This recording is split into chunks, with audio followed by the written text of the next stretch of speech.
Alors, me présentez-moi. Eh bien, je suis comédien. J'ai fait mes études à l'IAD. J'ai rencontré assez vite, en fait, à l'IAD, des collègues de cinéma, ce qui m'a permis de vite faire pas mal de courts-métrages. Et puis, il y a eu cette rencontre assez magnifique avec Mathieu France et Gary Seghers, ce qui m'a permis de rentrer dans la team d'Ennemi Public. Mon personnage, c'est l'inspecteur Charlier, un policier, un chef de corps, donc il a comme une petite équipe quand même, mais c'est dans un village, Vielsart. À la base, il n'y a pas énormément de choses à faire en tant que policier, à part être présent pour garantir un peu l'ordre. Mais enfin, l'ordre là-bas, c'est vérifier s'il n'y a pas quelqu'un qui fume un pétard ou s'il n'y a pas un problème d'un petit accident de motocyclette. C'est un peu ça l'intérêt en fait de ce personnage, c'est que lui n'est pas du tout préparé, il n'a pas dans son ADN la force d'un héros, mais en voyant en fait l'arrivée de Chloé Miller, il se dépasse quoi. Et il s'avère que finalement, il devient un enquêteur pas trop mauvais. Quand on le retrouve en deuxième saison, il est encore moins prêt à repartir sur une enquête quand il recroise de nouveau Chloé Muller qui lui propose de repartir sur les routes. C'est un personnage qui est plein d'obstacles en fait, et c'est ça qui est riche pour un acteur,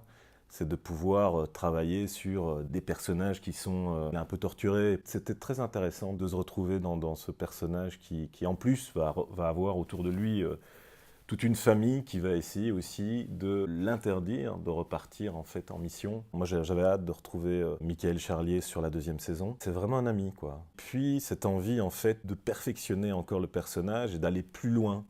Et puis surtout l'attente du scénario de la deuxième saison. Le challenge, il est très fort parce que comme la première saison a été fort appréciée par le public, ben, on a envie de faire aussi bien, voire mieux. Je pense que à tout niveau, ils ont vraiment élevé la série. Au niveau des auteurs, on est de nouveau dans plusieurs intrigues à la fois. Je pense aussi au choix de réalisation.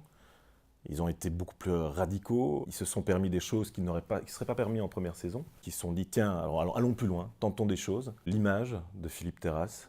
L'image exprime encore plus les angoisses, les traumatismes des personnages, cette noirceur et à la fois la lumière de la série. Pour moi, c'est la première fois que je participe à un projet qui a été aussi vu. C'est assez étonnant en fait ce qui se passe quand les gens vous croisent dans la rue ou qu'on va chez le boucher ou je sais pas moi, chercher un petit pain ou chez le boulanger. Les gens sont super bienveillants. C'est très agréable en fait. Un très chouette projet dans lequel je vais jouer, c'est un film, on va dire un buddy movie, une sorte de film de potes. J'ai jamais eu l'occasion de faire ce genre de choses. Puis pour le coup, là, on est vraiment des ringards. Donc ça s'appelle Losers Revolution. On est très loin en fait de l'inspecteur Charlier. Et ça, c'est quelque chose qui me plaît vraiment. D'aller le plus loin possible en fait dans les personnages. Si un jour on me demande de faire un escargot, je suis prenant.